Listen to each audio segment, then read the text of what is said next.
Hello everyone, the Vatika show में आप सभी का बहुत बहुत स्वागत है। ये बात हम सभी जानते हैं कि फीमेल्स में पीरियड्स का होना एक नॉर्मल प्रोसेस है और हर फीमेल अपनी लाइफ में इस प्रोसेस से गुजरती है, लेकिन इसकी भी अलग अलग स्टेजेस होती हैं, अलग अलग परेशानी होती है। हर बॉडी का अलग टेम्परामेंट और अलग स्ट्रक्चर होता है, तो उसके अकॉर्डिंग आपकी बॉडी में अलग अलग चेंजेस भी आपकी बॉडी के अकॉर्डिंग होते हैं, इवन आपके थॉट प्रोसेस के अकॉर्डिंग होते हैं। तो आज इन्हीं सब बातों पे हम बात करेंगे और आज है हमारे साथ डॉक्टर स्मिता वैद, जो कि फोर्टिस हॉस्पिटल की सीनियर गायनेकोलॉजिस्ट है। आइए बात करते हैं उनसे पीरियड्स के बारे में। Hello Smita ji, the Vatika show में आपका बहुत बहुत स्वागत है। Thank you so much, I am so glad to be part of this show. Thank you, it's my pleasure. और जैसा कि आप एक गायनेकोलॉजिस्ट हैं, डेली आप इन सब चीज़ों से काफ़ी सारी तरीके की चीज़ों से आप रूटीन में डील करती हैं। तो आज जैसे कि हम बात कर रहे हैं अबाउट द पीरियड्स। और पीरियड्स एक नेचुरल प्रोसेस है, लेकिन अगर हम बात करते हैं टीनेज की, जैसे सपोज़ पहले एक होता था कि 13 या 14 एक एज होती थी जिसमें हम मानते थे कि पीरियड्स होंगे, लेकिन अब ऐसा नहीं होता। अब 8 साल के बाद कभी भी पीरियड्स हो जाते हैं। तो सबसे पहले जब पीरियड्स होते हैं उस हिसाब से आप क्या एक सजेशन देती हैं एक टीनेज गर्ल को कि किस तरीके की चीज़ों का वो अपनी लाइफ में, क्योंकि यहाँ से उसकी लाइफ का एक बहुत मेजर टर्निंग फेज आता है। आप सही कह रहे हैं कि आजकल पीरियड स्टार्ट होने की, जिसे हम साइंटिफिक लैंग्वेज में मेनार्के कहते हैं, उसकी एज एडवांस हो गई है। पहले जहाँ पर 11-12 इयर्स पे नॉर्मल माना जाता था, आजकल 8-9 इयर्स में बॉडी का डेवलपमेंट और फिर ऑनसेट ऑफ पीरियड्स हो जाता है। इसके बहुत सारे कारण हैं, बट मोस्टली इसलिए क्योंकि हम लोगों का, बच्चों का भी डाइट एंड लाइफस्टाइल पहले के मुकाबले बहुत चेंज हो गया है। प्लस उनको जो एक्सपोजर मिलता है, उनको ऑनलाइन सब मीन्स अवेलेबल हैं, उनको वो इन्फॉर्मेशन मिलती है जो उनको शायद आगे लेटर ईयर्स में मिलनी चाहिए थी। उससे जो उनके साइकोलॉजिकल चेंजेस आते हैं, क्योंकि हमारी बॉडी में हार्मोन के चेंजेस हमारे ब्रेन में स्टार्ट होते हैं। हमारी पिट्यूटरी ग्लैंड वो हार्मोन सिक्रीट करती है जो हमारी ओवरीज को एक्टिव करती है, जिसके रिस्पॉन्स में पीरियड स्टार्ट होते हैं। अगर ब्रेन को ऐसे स्टिमुलस मिल रहे हैं जिससे पिट्यूटरी टाइम से पहले एक्टिव हो जाए, तो फिर ये सारी साइकिल, ओवरीज का एक्टिव होना और पीरियड स्टार्ट होना टाइम से पहले स्टार्ट हो जाता है। यानी कि जैसा हम देखते हैं तो उसका जो थॉट प्रोसेस होता है, जो हमारी बॉडी में सिक्रेशंस बनते हैं, उन सब चीज़ों का हमारी बॉडी पे काफ़ी इफ़ेक्ट आता है। और जैसा कि जो भी चीज़ें हम लोग खाते हैं, नो डाउट वो तो बॉडी में इफ़ेक्ट करती हैं, लेकिन कुछ चीज़ें अननोइंगली भी हमारी बॉडी के सिक्रेशंस को इफ़ेक्ट करती हैं। तो अब अगर जब पीरियड्स हो जाते हैं तो उस समय पे एक हल्का, आपने देखा होगा कि पेट दर्द जो कि कॉमन प्रॉब्लम है, तो पेट दर्द जब होता है तो उस समय पे कई लोगों को तो बिल्कुल अनबियरेबल होता है। और क्योंकि नया नया एक्सपीरियंस होता है, कई बार स्टार्टिंग में ब्लीडिंग आपको बहुत कम आ रहा होता है, ज़्यादा नहीं होता है, लेकिन पीरियड्स के दौरान आप क्या सजेस्ट करती कि क्या हमें कोई मेडिकेशन लेना चाहिए या हमें वो जो पेट दर्द है उसको सहन करना चाहिए, क्योंकि वो कई बार 2-2, 3-3 दिन तक चलता है। तो आप ऐसे में क्या करना चाहिए? पीरियड्स में जो पेन होता है 2 तरह से होता है। या तो पेन का ऑनसेट जिस दिन ब्लीडिंग स्टार्ट हुई उसी दिन है, कुछ घंटे पेन रहा और फिर ठीक हो गया। अच्छा, ठीक या है। फिर पेन ब्लीडिंग स्टार्ट होने के 4-5 दिन पहले से स्टार्ट हुआ, पीरियड्स होते होते वो बढ़ गया और ब्लीडिंग स्टॉप होने के बाद में भी थोड़ा सा डल पेन रह गया। जो फर्स्ट टाइप ऑफ पेन है, जो पीरियड के फर्स्ट डे होता है और कुछ घंटों में ठीक हो जाता है, that is a normal pain. Mostly उसे कोई इन्वेस्टिगेशन की ज़रूरत नहीं होती है। पेन किलर्स इफ़ेक्टिव होते हैं और अवॉइड नहीं करने चाहिए, क्योंकि quality of life is as important. बहुत सारे सेफ पेन किलर्स हैं, उनको अवॉइड करने की जगह स्टार्ट ऑफ पेन उनको ले लेना चाहिए कि जब लगे कि अब पेन होगा then you take a pain killer, then it is more effective. तो आपको ज़्यादा पावरफुल मेडिकेशन या रिपीट डोजेस की ज़रूरत नहीं पड़ती। अगर पेन आपको पीरियड के 4-5 दिन पहले से स्टार्ट हो रहा है तो डेफिनेटली कुछ इन्वेस्टिगेशन, एटलीस्ट एक सोनोग्राफी की ज़रूरत है कि अंदर सब ठीक है। Another cause for pain is vitamin D deficiency, या बहुत वीकनेस हो, खाना पीना ठीक नहीं हो, या बिल्कुल एक्सरसाइज की आदत नहीं हो, तो भी पीरियड्स थोड़े से ज़्यादा पेनफुल होते हैं। मेडिकेशन कर सकते हैं, medication is safe, it has no long term side effect. कई बार पेन का मेडिकेशन लेने से ब्लीडिंग भी थोड़ी सी कम हो जाती है, but that is also okay. 2 चीज़ें होती हैं, कुछ लोगों को बिल्कुल ब्लीडिंग नहीं होता है, तो उनको भी टेंशन रहती है कि या 1 दिन 2 दिन होके ही ब्लीडिंग रह जाता है, और कई लोगों को बहुत ज़्यादा हैवी फ्लो होता है कि मतलब स्टार्टिंग के जो 3 डेज होते हैं वो काफ़ी ज़्यादा ब्लीडिंग वाले होते हैं, तो ये दोनों स्टेजेस कितनी सेफ़ हैं और कौन सी चीज़ परफेक्ट है बॉडी के लिए कि ये होना चाहिए? हाँ, तो जब हम बात करें कि क्या एबनॉर्मल है, तो हमें पहले नॉर्मल पैटर्न ऑफ पीरियड्स पता होना चाहिए। जो नॉर्मल ड्यूरेशन ऑफ ब्लीडिंग है 4 to 7 days is a normal duration.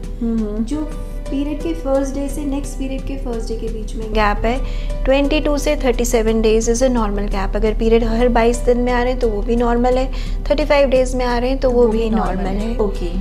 Heavy flow है या कम फ्लो, इससे पता चलता है कि 3 pad changes in a day is normal. अगर आपको हर 2-3 घंटे में पैड चेंज करना पड़ रहा है तो प्रोबेबली आप हैवीली ब्लीड कर रहे हो। अगर एक पैड आपका सारा दिन चल रहा है तो प्रोबेबली आपने ब्लीड कम किया है। इसके अलावा पीरियड्स के बीच में ब्लीडिंग होना या फिजिकल कांटेक्ट के बाद ब्लीडिंग होना या एक बार पीरियड स्टॉप होने के बाद मीनोपॉज के बाद अगर ब्लीडिंग हो रही है then it is abnormal bleeding. Okay.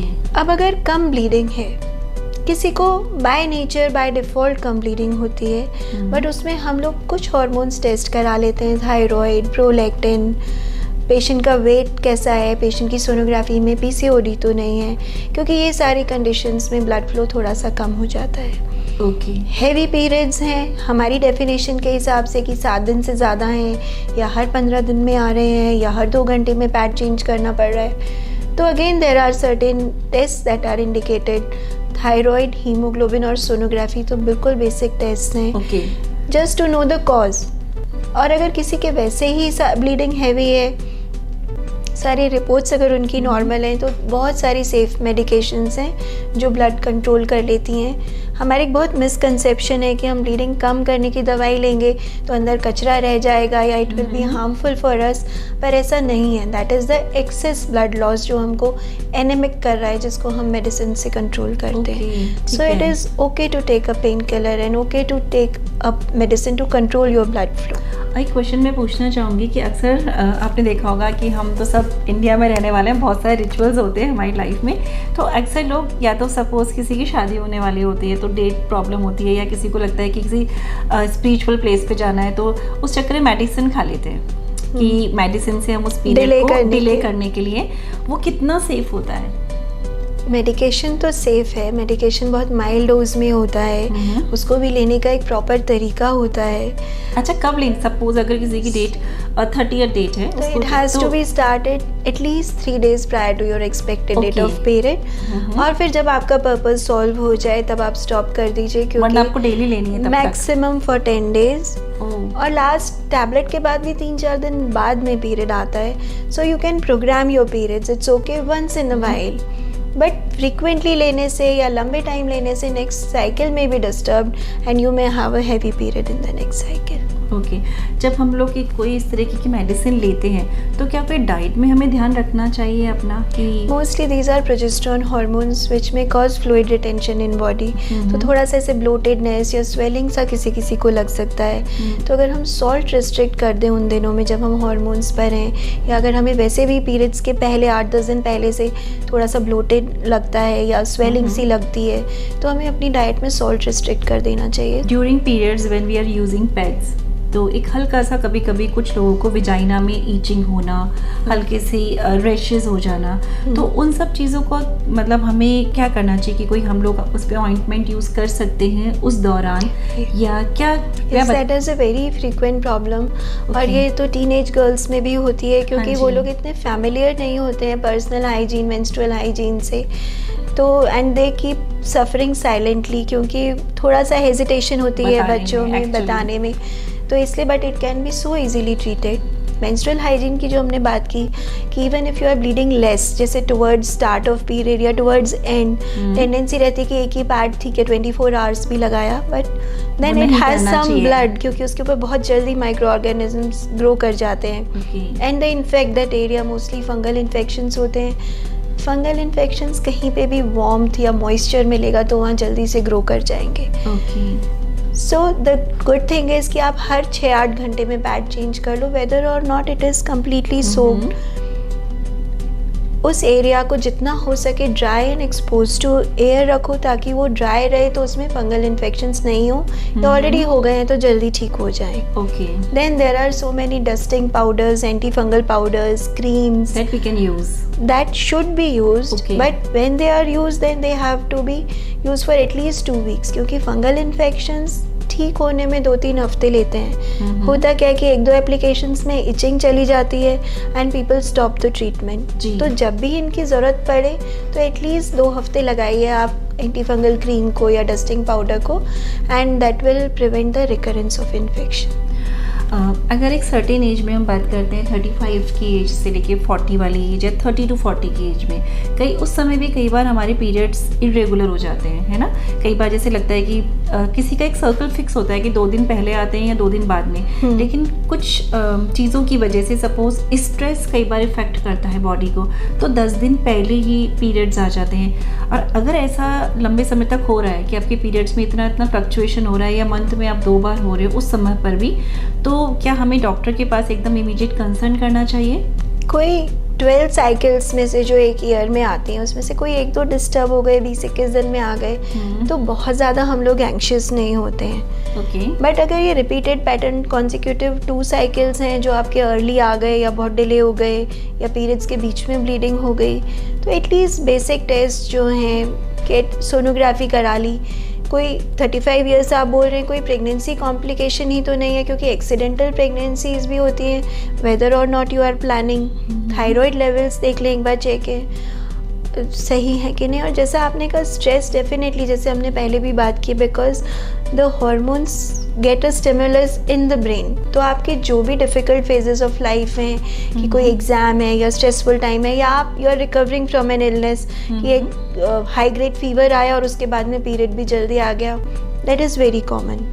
But अगर ये पैटर्न ही बन जाता है then definitely you should get yourself checked कि अंदर और कोई बड़ी सीरियस प्रॉब्लम ना हो। सपोज पीरियड्स जब होते हैं या हमारी एक सर्टेन एज के बाद, हमें अपनी डाइट में ऐसी क्या चीज़ें रखनी चाहिए जिसकी वजह से हमारी जो लाइफ का सर्कल है, चाहे हम पीरियड्स में हो चाहे हम पीरियड्स में ना हो, या हमारी डेट आने वाले, क्योंकि डेट आने के 2-3 दिन पहले भी बॉडी एक अलार्म देती है, बॉडी में हल्की सी टायर्डनेस महसूस होती है, लेजीनेस आती है, बैक पेन होता है, कई लोगों को थाइज में बहुत पेन होता है, दैट इंडिकेट कि कुछ चेंज होने वाला है या पीरियड्स आने वाले हैं, तो अपने आप पता लग जाता है। तो ऐसे में क्या हमें अपनी डाइट पे बहुत ध्यान रखना चाहिए कि सैलड्स है, योगा है या सम एक्सरसाइजेज हैं? जैसे हमने बात की प्री मेंस्ट्रुअल सिंड्रोम की, किसी किसी को ये पीरियड्स आने के 8-10 दिन पहले से बॉडी में हैवीनेस, कॉन्स्टिपेशन, ब्रेस्ट में pen,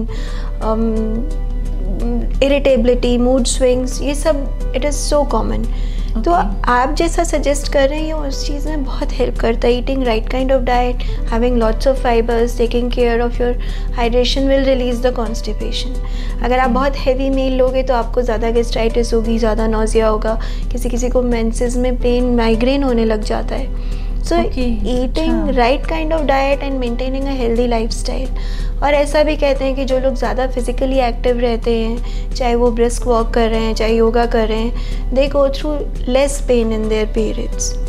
How safe physical relation during periods? It is absolutely safe. The lady should be comfortable with it. Scientifically, there is no reason to say no.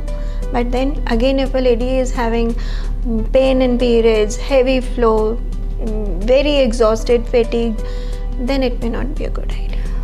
At the end of this episode, कौन सी major चीज़ें आप बताना चाहेंगे कि जिसके symptom मिलते ही periods की जो प्रॉब्लम्स होती हैं फीमेल्स में, कि आपको डॉक्टर से इमीडिएट कंसर्न करना चाहिए? कई बार हम लोग कंसर्न नहीं करते हैं, डिले करते जाते हैं, तो उस डिले से पहली बात तो क्या मेजर प्रॉब्लम हो सकती है?